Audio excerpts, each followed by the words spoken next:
The Borno State's 25 years development plan and 10-year strategic transformation framework adopted by Governor Babagana Zulum is unraveling in the state as His Excellency continues to bring sustainable change to the good people of Borno. Welcome to Rising Borno, the path to prosperity. I'm Sagir Ibrahim. Let's get started.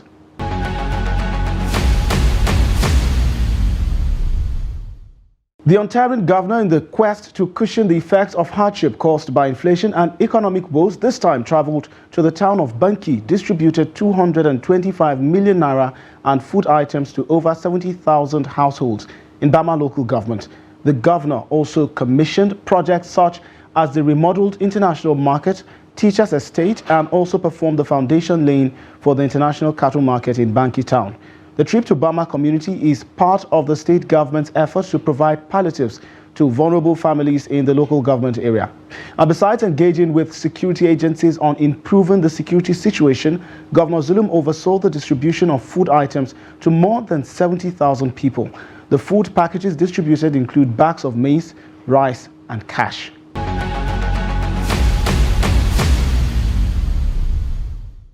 Inshallah, on Wednesday, we shall hold a stakeholders meeting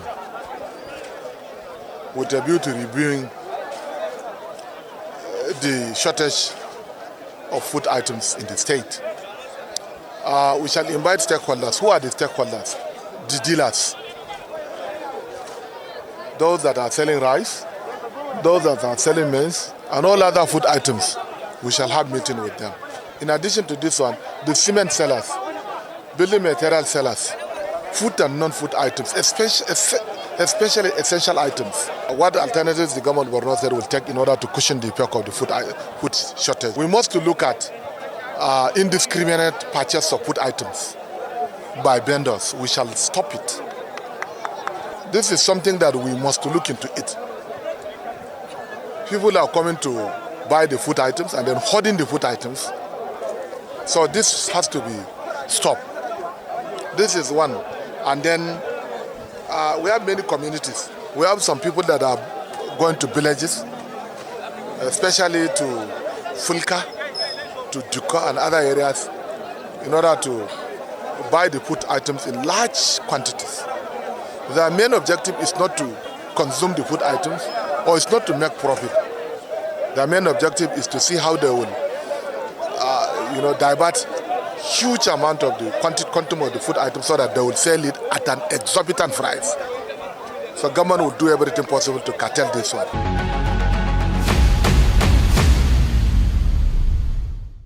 Well, the governor also commissioned the teachers' estate and newly reconstructed Banki International Market that was destroyed by Boko Haram terrorists.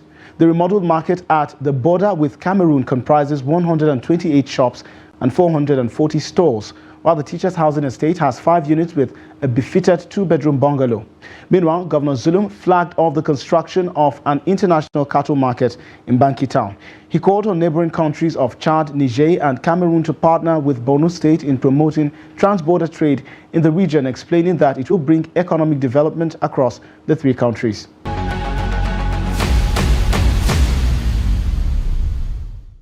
Your Excellency, distinguished dignitaries, this administration has focused on reinvigorating commerce and resuscitating our international border markets. Borno State is blessed with several international borders with the Republic of Cameroon, Nigeria, and Chad.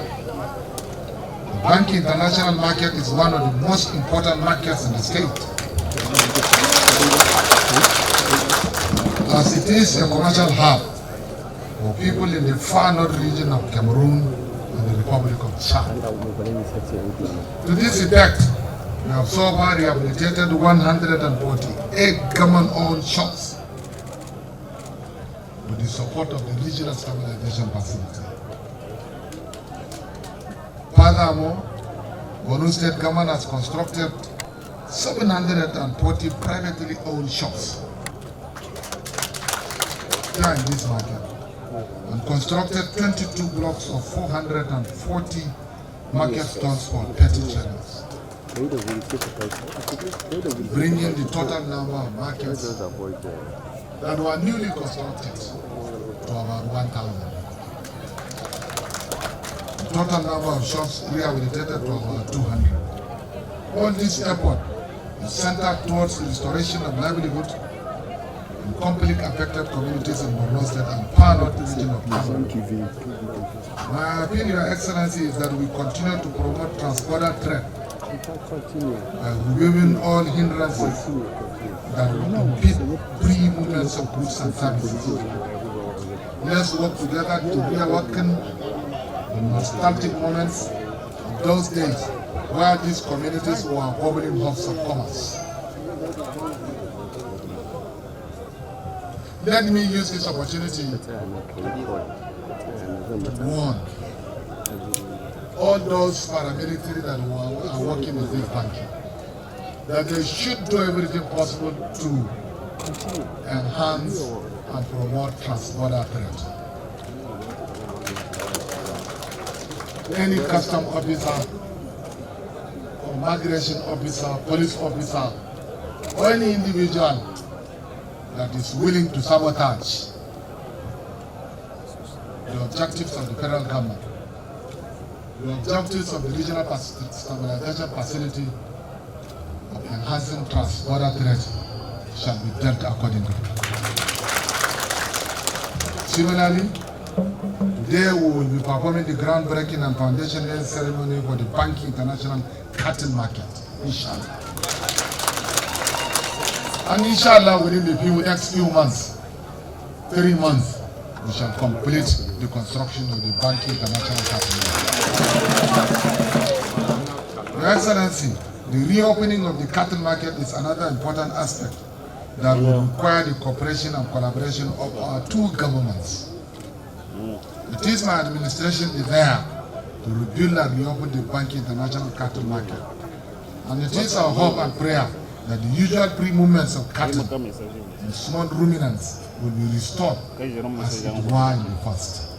To the Honorable Commissioner of Education, Science, Technology and Innovation, Honorable Engineer Lawan Abba Wakilbu, for doubles as the Chairman of Burma Reconstruction and Resettlement Committee, for his warm and eloquent welcome speech pregnant with a lot of captivating and encouraging words.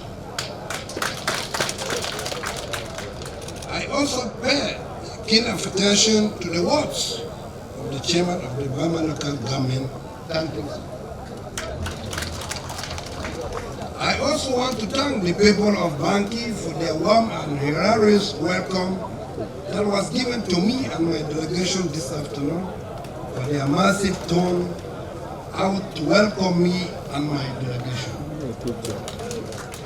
This afternoon, for their massive tone, I feel safe, free, and at home whenever I am with you. Few years we were all together in Marwa, particularly in Minawao camp. I am happy to see you, very happy. Thank you. Chairman, for making them happy. Some of your brothers and sisters who are still with us in Manawa camp have expressed their intention to return to their motherland, and as soon as we are ready, we will bring them home.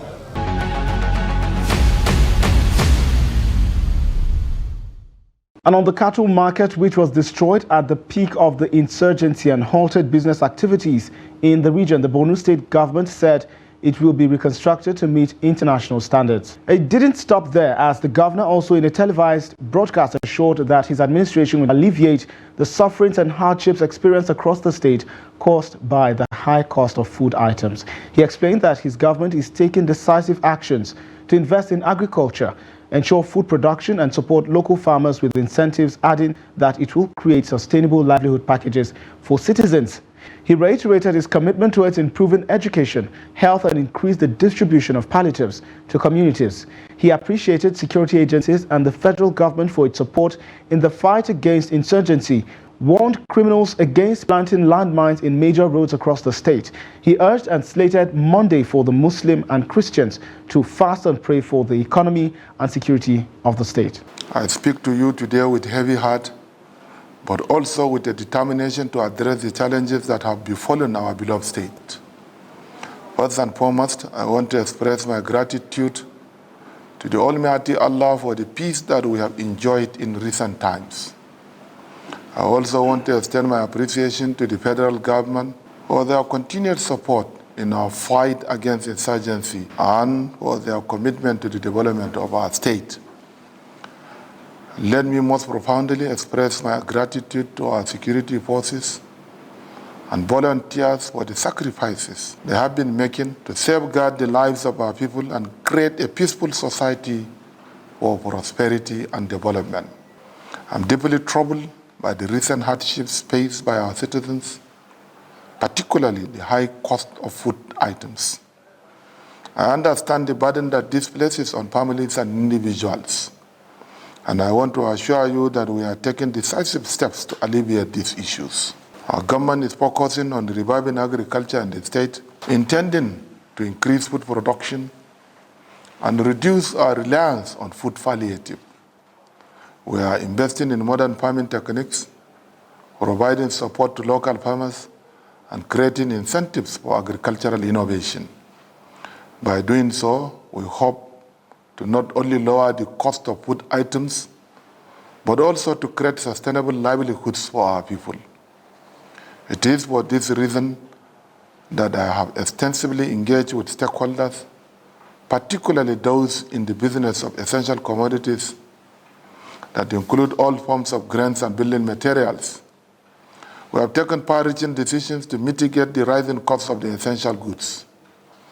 In addition to our efforts in agriculture, we are also working on increasing the distribution of palliatives, especially for residents in MMC and Jere. As your governor, I want to assure you that we will continue to improve healthcare service delivery, education, and water supply. We'll continue investing in infrastructure, job creation, and promoting entrepreneurship to empower our citizens and build a more resilient economy in line with our 10-fact agenda.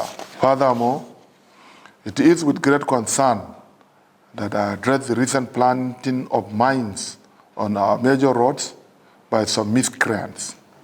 These cowardly acts have not only threatened the safety of our citizens, but have also hindered the movement of goods and services essential for our state development. I want to assure you that we are working tirelessly with security forces to rid our roads of these deadly devices and to ensure the safety of all those who travel within our state. I believe there are forces behind sabotaging the gains recorded so far. However, we are working to ensure the perpetrators are fished out and dealt with accordingly. Fellow citizens, as people of faith and from our previous experience, I implore in His Eminence the Shehu of Borno, the Chief Imam of Borno, the leadership of Christian brothers, and the general public to observe a one-day voluntary fast on Monday, the 19th February 2024. I urge us to pray for peace, prosperity, and development of our state and the country at large. I urge you to remain vigilant and cooperate with the security forces as we tackle the challenges that face us. Together, we can overcome these hardships and build a brighter future for Borno State. Let us stand united and resilient in the face of adversity, and let us continue to work towards a peaceful and prosperous state. May Allah bless Borno State, and may He grant us the strength and wisdom to overcome our challenges.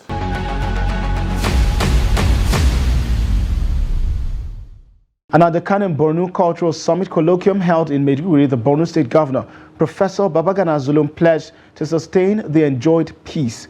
He said the event, which is hosted after decades, indicates that peace has returned to the state and the northeast region. He added that the state government agenda will foster peace and build resilience through its 25 years development framework in ensuring the promotion of values and cultural heritage of the Kanem Empire. Meanwhile, the Minister of Arts and Culture, Barrister Hannatu Musawa, said the ministry will establish an international museum of the Kanem Empire in Abuja to showcase the cultural richness of the Kanuri tribe.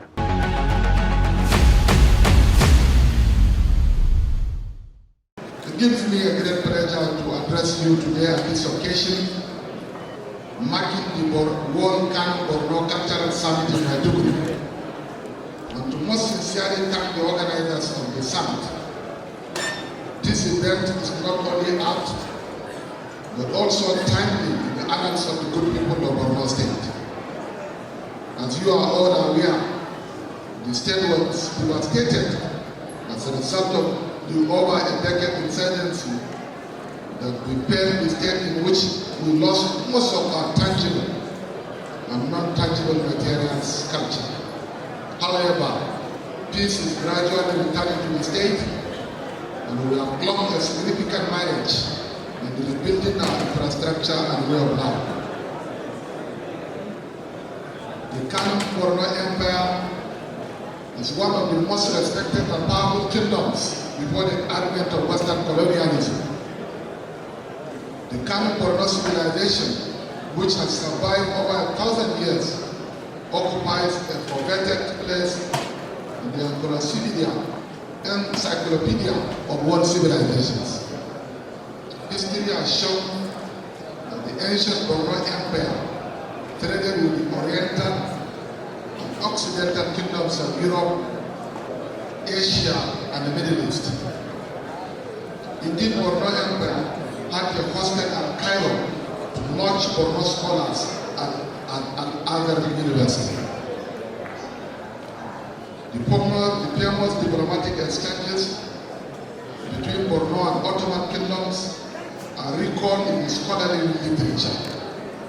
The pride of Borno should never be lost by today's generation. I am pleased that this summit is held under the royal banner of the Sheikh of Borno, His Royal Highness Alhaji Dr. Abubakar Garbai Ibn Al-Amin Al-Khalil, to showcase the rich cultural tradition of the Kano Borno. You are a people of virtue, of ideals. You are a people of pride in your pedigree. You are a beautiful people. I am humbled and honored to be within your midst. Ladies and gentlemen, distinguished guests, it is with great enthusiasm I extend a warm welcome to the Kano Borno Cultural Summit. This gathering holds immense significance as we come together to honor our rich heritage and lay the foundation for a future filled with promise and posterity.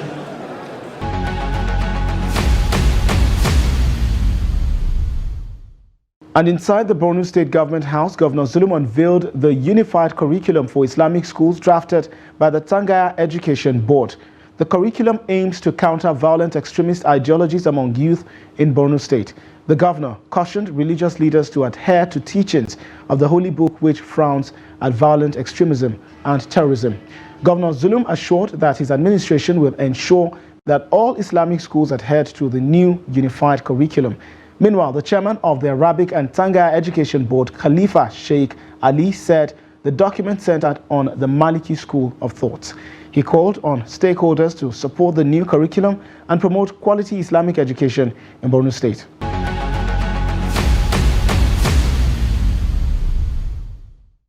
It is indeed an honor and privilege to stand before you today at this historical occasion, making the presentation of the Borno State Unified Curriculum for use in all Islamia schools across the state.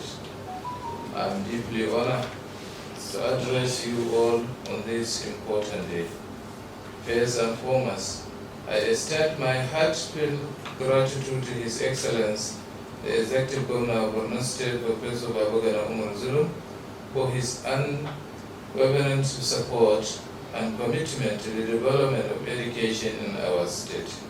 His visions, leadership, and dedications have been instrumental in guiding our effort towards achieving excellence in Islamic education. We are truly fortunate to have a leader who prioritizes the educational needs of our youth and recognize the importance of providing quality education to every child, regardless of their background or circumstance. We are very much aware of what has been happening in Borno State. The so-called Boko Haram insurgency was started as a result of improper preaching. Furthermore, we are also witnessing another development in Borno State in recent days. Preaching by some scholars within the state is also a matter of great concern to all of us. And therefore, the government of Borno State will do everything possible to ensure that teaching and preaching by scholars is in compliance with the contents of our holy book, which is the Quran and Hadith. We have thousands of Islamic schools in Borno State. Few years ago, 2 years ago, this same Sangha and Islamia board profiled all the Islamias and Sanghas in Borno State. So far, so good, we have supported them with about 1 billion naira.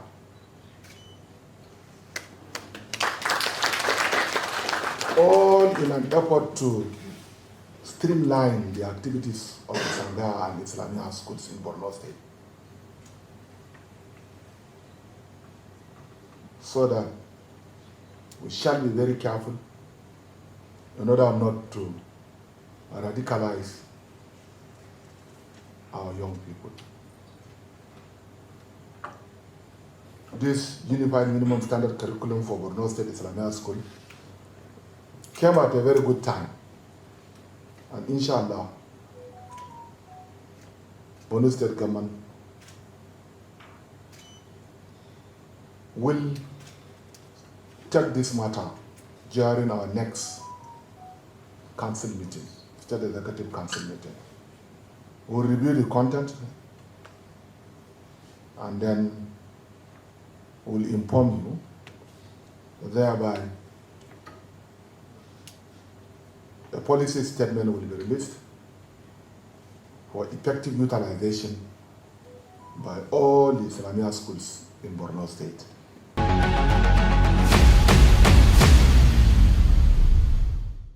And the state government is committed to sustain the peace experienced in the state through its Borno model, which aims to ensure cordial de-radicalization and reintegration of repentant terrorists. This was stated during a one-day community town hall meeting in Maiduguri with traditional leaders on peace building and reintegration, organized by the State Ministry of Information and Security in collaboration with the British Council and the Peace Ambassador Center for Humanitarian Aid and Empowerment.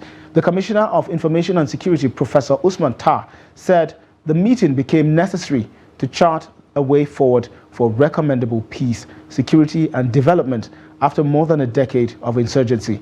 He revealed that the consultations will continue to achieve the overall objectives and promoting peace in the state.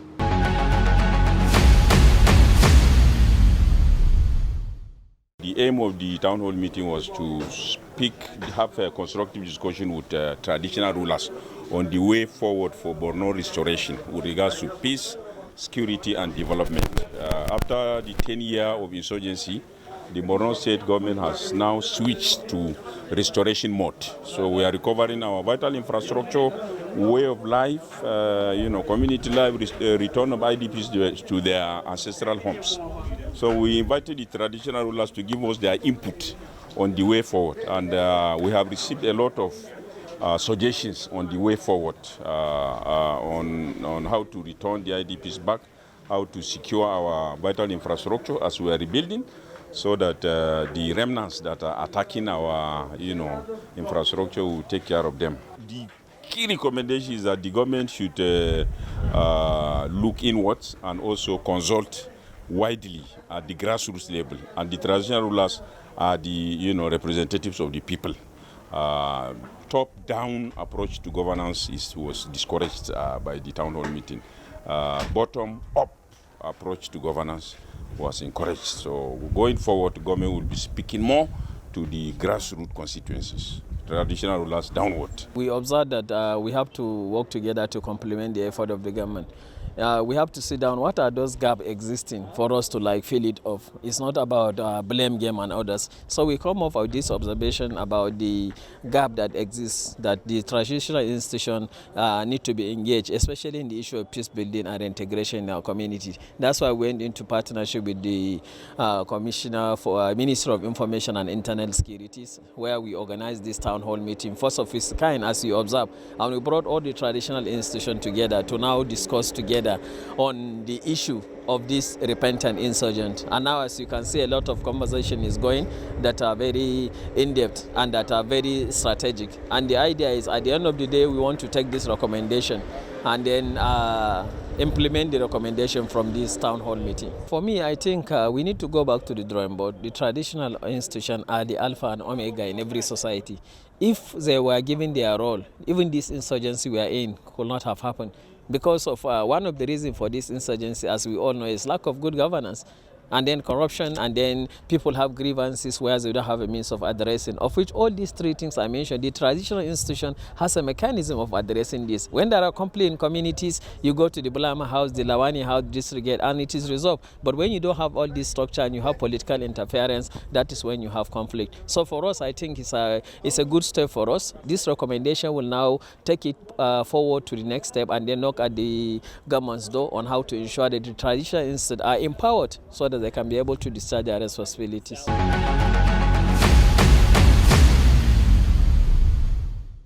And that wraps up this episode of Rising Borno. See you again in the next one. I'm Sakir Ibrahim.